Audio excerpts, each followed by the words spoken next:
This impeachment complaints must be dismissed. Anak ng kagwang, bungad pa lang, binanata na kayo. Vice President Inday Sara Duterte Defense Team, mga bigatin, anak ng kagwang, Fortun, Narbasa, and Salazar Law Firm, anak ng kamuti. Di talaga po papayag si Vice President Inday Sara na magtagumpay itong mga buhaya dyan sa Kongreso, sa kanilang mga masamang balak na siya ay i-impeach. At mga bigatin din ang sagot ng mga ito. Kagahabi po ang ating pinag-uusapan lang, in-update natin na sumagot na si Vice President Inday Sara kasi ang pag-aakala po natin ay hahayaan na po niya ang mga buhaya dyan sa Kongreso at hindi sasagutin. Pero nagulat po tayo, last minute po, ay sumagot si Vice President Inday Sara Duterte pero hindi po natin nabasa ang mga nilalaman ng mga kasagutan ng defense team ni Vice President Inday Sara. Kaya ngayon, pagtsagaan po natin basahin, baka maiba yung interpretasyon sa labas ng social media, lalo na po sa mainstream media. Kawawa naman po si Vice President Inday Sara Duterte. Hindi po ako abogado pero babasahin ko lang. No? Madali lang naman daw intindihin. Actually, hindi ko pa nabasa. Sabay-sabay po natin na babasahin ngayon. Magandang tanghali po sa ating lahat. Pa-like po muna, pa-share, pa-subscribe. At pakipindot po ang inyong notification bell para lagi po kayong updated sa ating mga video. Excuse me po. At Bisdak Historiador, pa-subscribe po pangalawang YouTube channel ko. Anak ng kamuti, ang tagal matapos tong ubo ko eh. Binarang yata tayo ni Baki. Ito ang pag-uusapan natin. Pakinggan po muna natin ang balitang ito narito po. Bago natin himahimain ang mga sagot ni Vice President Inday Sara. Sakto sa deadline niya ngayong araw, sumagot na ang kampo ni Vice President Sara Duterte sa inihaing impeachment complaint laban sa kanya sa Kamara at hiniling nilang ibasura ito. Ikinumpara pa nila ang trato ng Kamara sa kanya at kay Pangulong Bongbong Marcos. Nasa frontline ng balitang yan si Marian Enriquez. Sa 15 pahinang sagot o answer ad cautelam ni Vice President Sara Duterte, hinihiling nitong ibasura ng Kamara ang dalawang reklamong impeachment na inihain laban sa kanya. Wala raw kasi itong pinagkaiba sa articles of impeachment noong 2025 na dineklarang unconstitutional ng Korte Suprema. Nilabag din daw ang karapatan sa due process ng bise. Giit kanila, meron din umanong double standard sa pagtingin ng impeachment complaints laban kay Pangulong Bongbong Marcos kung ikukumpara sa paano inaksyonan ang mga reklamo laban sa bise. We raised due process issues because of what we feel sa aming pananaw ay hindi naging uniform yung standards ng pag-determine ng sufficiency, inform, and substance doon sa naging impeachment complaints laban sa ating Pangulo at sa impeachment complaints laban sa ating dalawang Pangulo. Wala rin daw paglalatag ng ultimate facts sa mga reklamo kaya wala silang masasagot dito. Ang sa atin, sinasabi natin na hindi po naglalaman ng ultimate facts yung mga complaints na naihain laban sa Vice Presidente. Kaya po sa ako lang, wala tayong may sasagot sa kanila. Wala pang sinasabi ang abogado ni VP Sara na si Attorney Michael Powa kung dadalihin nila ang issue sa Korte Suprema. Hindi pa rin naglalabas ng pahayag ang House Justice Committee. Pero ang isang miyembro nito na si Bicol Saro Party List Representative Terry Ridor, sinabing bigong sagutin ng tawiran ni VP Sara ang mga akusasyong inihain laban sa kanya. Sa halip daw na direktang sagutin ang mga aligasyon, sinubukan pa raw nilang hamunin ang impeachment proceedings batay sa nakalilito nitong interpretasyon sa due process at ultimate facts. Ginit din ni Ridon na malinaw sa reklamo at supporting documents na may paglalatag ng ultimate facts kaugnay sa maling paggamit ng confidential funds ng vice, pagbabanta sa buhay ng presidente, First Lady at dating House Speaker, unexplained wealth at paglabag sa requirements ng Statement of Assets, Liabilities and Net Worth. Sa Miyerkules nakataktang magpulong muli ang House Justice Committee. Naunang sinabi ng committee chairperson nito na si Jervy Luistro na may 3 araw para mag-reply sa sagot ng vice ang mga complainant at 3 araw para sa rejoinder ni VP Sara. Unang target ng komite na muling mag-convene sa April 8 para talakayin kung sufficient in grounds ang reklamo laban sa vice. Nagbabalita mula sa frontline, Marian Enriquez. News 5. Mga kapatid, may Tingnan mo pag hindi po natin babasahin, iba yung interpretasyon. Tingnan mo si Ridon, iba yung pagka-interpret niya. Hindi naman yan abogado yung animal na yan, Kung ano galing-galingan tong animal na cookie. Sus ko cookie, Porto Narbasa yung Salazar, yung abogado ni Inday Sara. Di ka ba nalibadbaran dyan, anak ka ng kamote? So ilan po yung abogado ni Inday Sara Defense Team? Yung pinaka-lead law firm ay si Porto Narbasa in Salazar. Bigatin to, 1, 2, 3, 4, 5, 6, 7, 8, 9, 10, 11, 12, 11, 13, 14, 15. I think mga 16, mga 16 yung defense team ni Vice President Inday Sara Duterte. Pinangungunahan po yan ni Porto Narbasa in Salazar. So yung si Ingrid Porton, yan yung si Ingrid Porton. Matindi po yung abogado na to, i-ano muna natin, background check natin dito. Yung isa si Ingrid Porton, yung sa unahan. Marami na pong kaso si Ingrid Porton na hinawakan. Hinawakan niya yung Maguindanao Massacre. Ayan. Chiyong Sisters Murder Case noong 1997. Maguindanao 2009 po yun, hinawakan niya. At marami pang mga kilalang mga kaso na hinahawakan po ni Porton. Siya po ay isang siyempre senior partner ng Narbasa in Salazar, Fortun and Narbasa in Salazar na law firm. Magkapatid pala sila ni Tiniboy Locsin.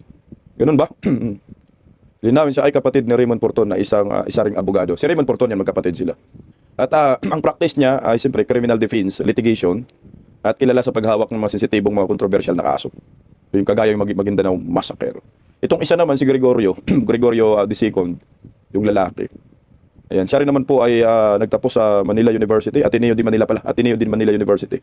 Anak siya ng ni Andres Narbasa na nagsilbing punong maestrado ng Supreme Court. Puta, mga bigatin talaga. Of the Philippines mula 1991 hanggang 1998. Ayan. Yan po yung mga isa sa yung babae din. Ang pangalan niya si mabigat din yung babae, nakalimutan ko ng pangalan, animal. Basta kasama yan sa sa Ingrid, sa Fortune Narbasa in Salazar. Mabibigatin. So ngayon, wala masyado tayong mabibigat na komento.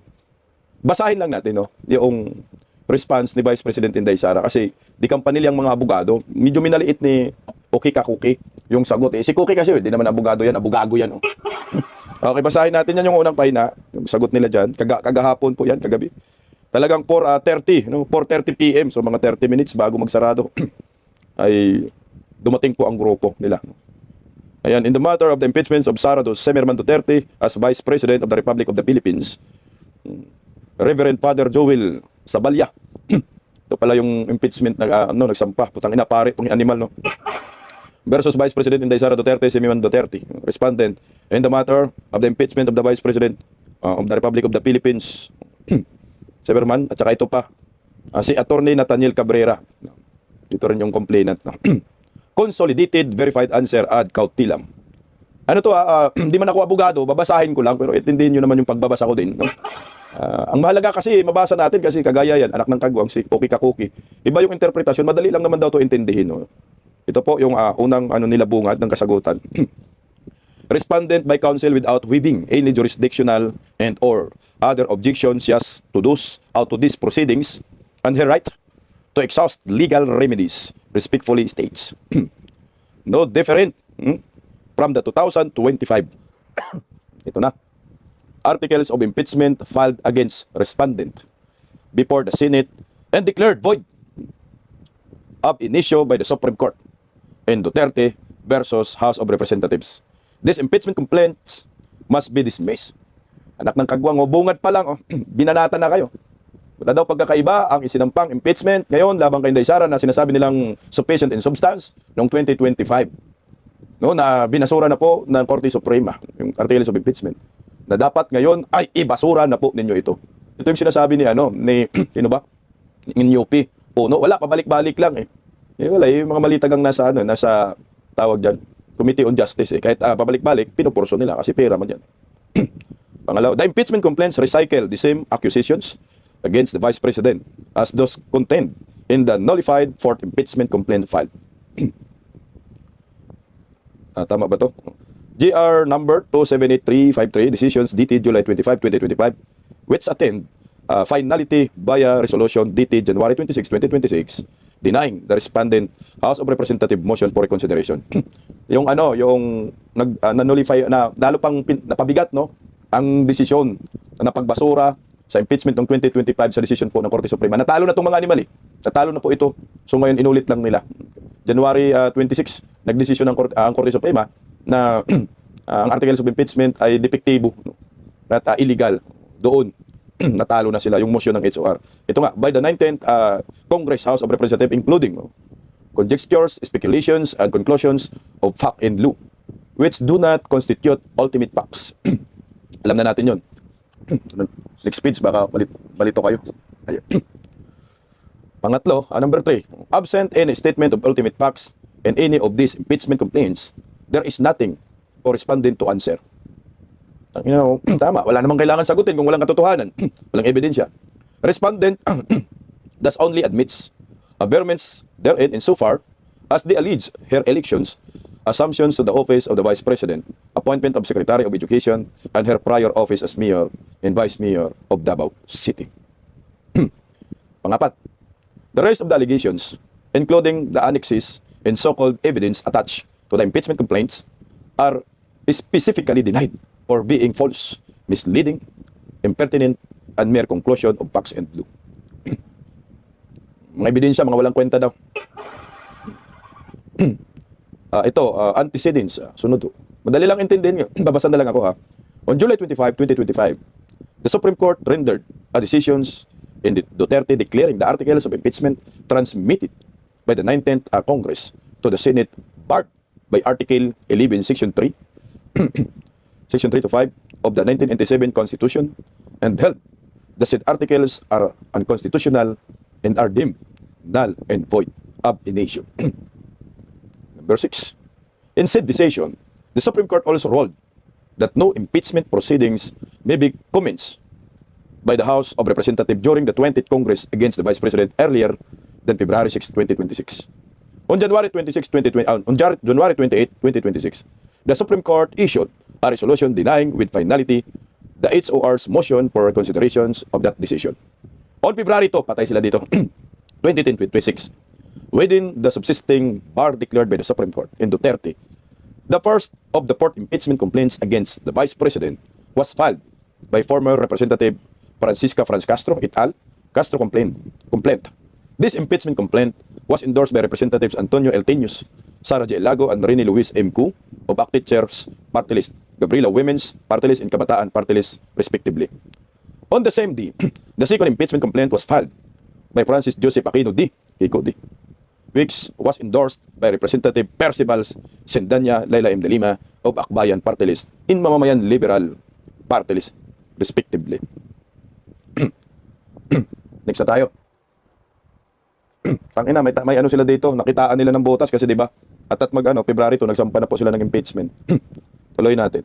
On February 5, 2026, the Castro and D complaints were referred to Speaker of the House of Representatives, Representative Faustino Bujiti III. Subsequently, on February 9, 2026, the third impeachment complaint was filed by Father Joel Saballa et al. And endorsed by Representative De Lima. The same member of House of Representatives also endorsed the D complaint that was later withdrawn and terminated. This was transmitted to the House Speaker of the same day. Patay kayo dyan. Thereafter, on February 18, 2026, the fourth impeachment complaint was filed by Attorney Nathaniel G. Cabrera, which was endorsed by Representatives Benvenido M. Abante Jr., Pastor Dila, anak ng kamuti, and Paulo Ortega V. This was transmitted to Speaker D the day after or on February 19, 2026. On February 23, 2026, all 4 impeachment complaints were included in additional reference of business position number 30 at the same day. Media reports seems to indicate that these complaints were allegedly referred by the HOR to the Committee on Justice also on February 23, 2026.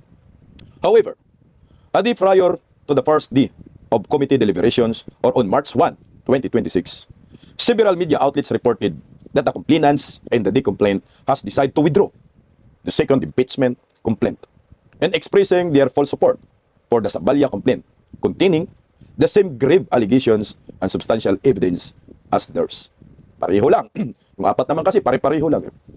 At the start of this deliberation, on March 2, 2026, the endorser of the complaint, Representative De Lima, confirmed its withdrawal, which the chairperson of this committee, Representative Luestro, acknowledged and placed on record along with the letters dated March 2026, sent to this committee withdrawing said complaint and its endorsement.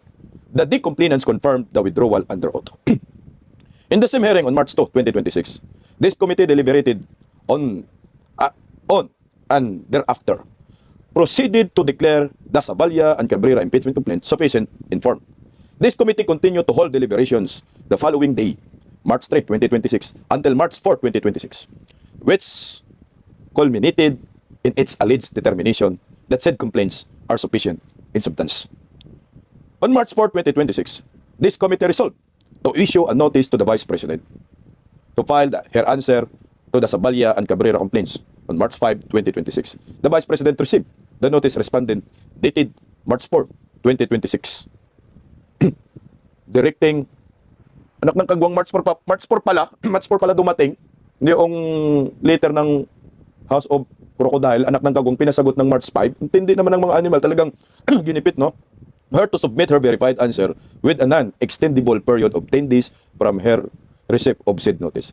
The Vice President, therefore, has until March 16, 2026, the 10th or last day falls on Sunday, March 15.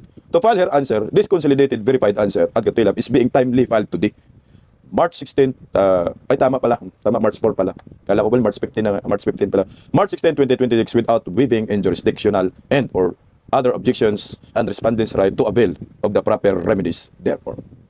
Ito special affirmative defense. Ito na po yun, depensa. The foregoing discussion is repleaded herein by reference. The impeachment proceedings violate the right to due process. The impeachment process is primarily a legal and constitutional procedure, but with political characteristics. It may be so generous, but it is not purely political proceeding. This means that the Bill of Rights, especially the due process clause and the right to speedy disposition of cases applies to the entire impeachment process. In relation thereto, due process includes an inquiry on whether the government has sufficient justification for depriving a person of life, liberty, or property. Notwithstanding that these doctrinal precepts were already explained by the Supreme Court prior to the deliberations of the impeachment complaints against the Vice President, this committee failed to observe the basic tenets of fair plea and due process, where double standards were employed in dealing with impeachment complaints filed against President Marcos Jr. and the Vice President, resulting in arbitrary government action. Patay kayo, may president kasi. Yung ginawa nila kay Bongbong Marcos, binasura agad nila. Pero ito, kay Inday Sara, na walang ebidensya, kay Bongbong meron, binasura nila. The House of Representatives, Committee Report number 1 dated February 9, 2026, laid down the supposed basis is dismissing the impeachment complaints filed by De Jesus and Massa et al. For insufficiency and substance during the deliberation, and as stated in said committee report, this committee is merely tasked to determine whether there is a recital of facts to tweeting the offense charged and determinated of the jurisdictions of the committee. In dismissing the impeachment complaints against the President, this committee went beyond the forecomers of the complaints and relied on extraneous considerations that are irrelevant in determining the sufficiency of the factual allegations. In the contrary, the same parameters were not applied by this committee. Patay ka. Patay ka, Luestro. Tuloy lang natin. In the impeachment complaints against respondent, however, the sufficient reason exists to justify such disparate treatment. In its deliberations of the Sabalia and Cabrera complaints, this committee disregarded the petition for review in Saras J. Duterte et al. Melda B. Plaras, Ducated Kua, CP, case number 2, number 2, 2024-0194, before the commissions on audit. Commission proper notwithstanding that the subject of the appeal is the principal basis of the accusations therein. Significantly, the matter remaining pending and unresolved, and any ruling of the COA would, in any event, remain subject to final judicial review by the Supreme Court. This committee then did not extend the same consideration to said petition filed with COA, and disregarded the absence of any court decision declaring the Vice President guilty of unlawful or unconstitutional acts, as it did with respect to the impeachment complaints against the President. Further, this committee effectively prejudged the probative value and admissibility of the alleged pieces of evidence against the Vice President. This is shown by the statement of Representative De Lima during the deliberation, categorically declaring that the accusations contained in the Sabalia complaint are purportedly truthful. The complaint states not just ultimate facts. Hindi po ito aligasyon, imbento, or haka-haka lamang. They have been the subject of legislative inquiries, media scrutiny, and official documentation, such as pronounced prematurely assume this existing authenticity and credibility of purported materials relied on by the complainants despite this having yet to be formally presented before the impeachment court, authenticated or subjected for examination. By treating the allegation against the Vice President as established truth even before trial begins, this committee has prematurely evaluated the evidentiary weight of supposed materials that yet to be introduced before the impeachment court.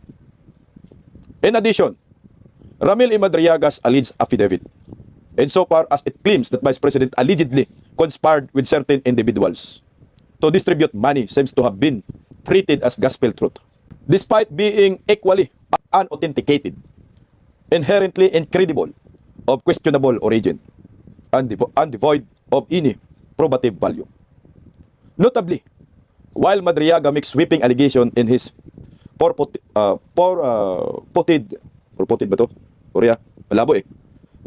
affidavit, he failed to support his claims with any shred of evidence.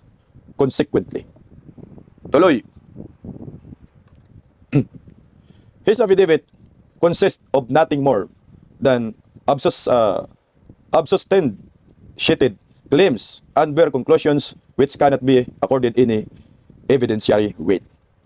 On the contrary, it appears from televised proceedings of this committee that the serious accusations against the President and other high-ranking public officials were summarily disregarded. By doing so, it becomes even more manifest the double standards were employed in the treatment of the impeachment complaints against the latter and the Vice President. Nonetheless, the falsity of the statements in Madriaga's affidavit is exhaustively discussed in the Vice President complaint affidavit dated March 4, 2026, filed before the office of the City Prosecutor of Taguig City and docketed as in PS docket number so and so forth against Madriaga for perjury. In other words, unequal standards were applied in evaluating the allegation against parties similarly situated insofar as the complaints filed against both the President and Vice President alleged ground for their impeachment. Heard the testimonies of supposed resource person during the Quad Cum hearing in 2024, despite being elicited through leading questions and other circumstances suggesting pressure under threat of contempt, were given probative value and relied upon as basis of these complaints. In contrast, serious allegations revolving around misuse and corruptions of billions of public funds appear to have been summarily set aside to justify the dismissal of the impeachment complaints against the President. The unequal treatment reflects an uneven application of standards and scrutiny and determination of sufficiency in form and substance of the complaints against the Vice President. It has been held by the Supreme Court that due process in the end merely is the embodiment of the sporting idea of fair play. In Duterte, it was emphasized that with the constitutional processes, impeachment must be exercised with strict adherence to due process and fairness. It is not staged for political drama or factional flights. It should be involved only when truly necessary and always in the service of public good. It was further expounded that due process as a requirement must be present in the entire impeachment process. This certainly includes even the deliberation made by the committee on the sufficiency in form and substance of the Zamballa and Cabrera complaints. As held by the Supreme Court, the hearing and deliberation are important to due process, part and parcel of due process and fairness in the applications of the same parameters and considerations in this determination. Tuloy lang natin guys ha, hanggang dulo, nga abutin. Otherwise, the entire impeachment proceeding are rendered void for being merged with substantial violations of this elementary constitutional right. Indubitably, had the same standards considered in the impeachment complaints against President Marcos Jr. been applied to the Zamballa and Cabrera complaints, this committee should have likewise found them insufficient in substance. The committee felt in this regard, resulting in the violations of the President's rights to due process. No ultimate facts. In any case, even the committee disregards the patent constitutional violations in this case. The impeachment complaints must still be dismissed. It is basic that the complaint must state only ultimate facts. Section 5, Rule 3 of the Rules of Procedure and Impeachment Proceeding require the recital of ultimate facts, that is, those constituting the office charge and determinative of the jurisdiction of the committee. The assumptions of truth, commonly known as the hypothetical admission of truth, accord under the test, does not cover all the allegations pleaded in the complaint. Only ultimate facts of those facts with the expected evidence will support are considered for purposes of the test. It does not cover legal conclusions or evidentiary facts. Here, neither of the two impeachment complaints allege the essential or ultimate facts necessary to sustain the charges. What they present instead are bare conclusions of fact and law. heavily laden with a self-serving conjecture, logically fallacies, anak ng kamuti ang hirap, no? And speculative claims, none of which can substitute for the clear and specific statement of all ultimate facts required to support an impeachment complaint. Considering that none of impeachment complaints is anchored on the recital of facts which could be appropriately answered by the Vice President, this committee lacks the required foundation upon which to base any determination of their substance constituting the alleged impeachable offense. The Supreme Court laid down to due process safeguards which must be strictly observed in impeachment proceeding in Duterte.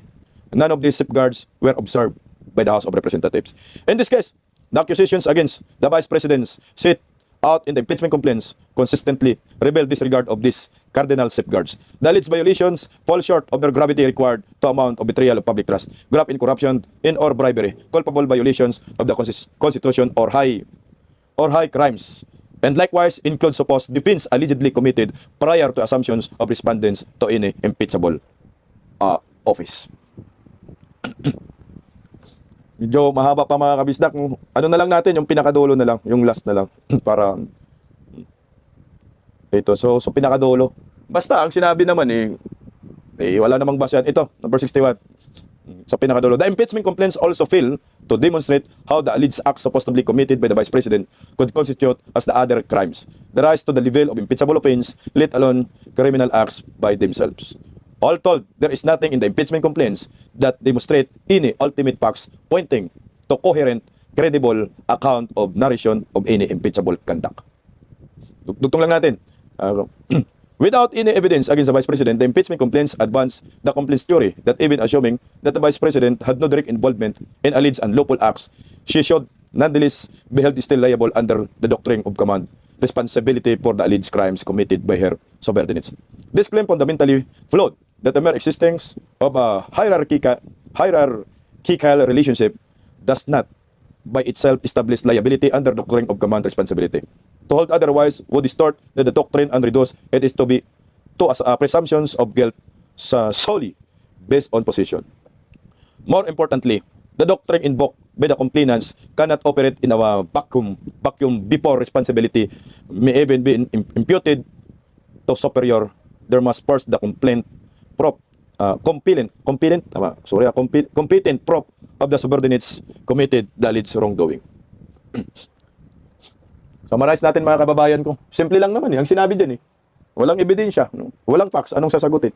Yung impeachment, pabalik-balik lang. Nung nakaraan, impeachment 2025, yun pa rin, same lang. So walang bago, dinagdag lang yung Madriaga. Pero yung credibility ni Madriaga, bagsak at may kaso na po sa Taguig City Prosecutor. At atinignan din po ng kampo ni Vice President Inday Sara, yung ginawa ng Committee on Justice sa impeachment ni Bongbong Marcos, pinagkumpara. Kasi kay Bongbong Marcos natapos agad, pero kay Inday Sara, hindi binigyan ng tamang proseso. Kumbaga may president na ba? So tatamaan ito sila. Pero sa akin lang diyan kasi sa impeachment, kahit anong sagot natin diyan sa Committee on Justice, lahat yan nakamali tagang. Siyempre, buboto pa rin sila. Sasabihin pa rin na impeach si Inday Sara at pagbubutuhan.